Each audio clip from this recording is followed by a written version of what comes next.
เวลาถ่ายยกแขนข้างนึง ยกข้างไหนเนี่ยให้อยู่แบบเนี้ย อันนี้เหรอเนี่ย จะได้เห็นมันตก อ๋อ เอ็มไม่ต้องจับ อ๋ออย่างนี้นะ ไปเลยนะ เอ็มจะจับตรงนี้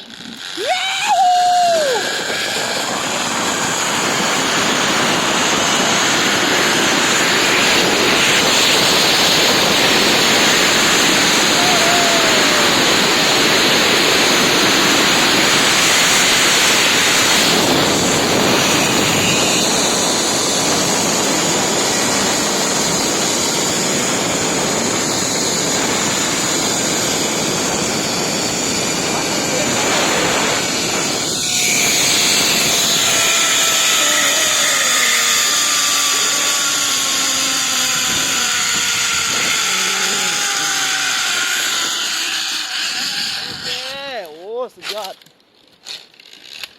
โอ้ผู้หญิงนี่จะลำบากนะเบรกก่อนที่ยุ่งนะ เบรกก่อนกับไกด์เขาเสียวไปครับเอา โอเค เป็นยังเบรกก่อนดีกว่า ขอบคุณครับผม ถึงแล้วพักก่อนเด้อ1 ลาย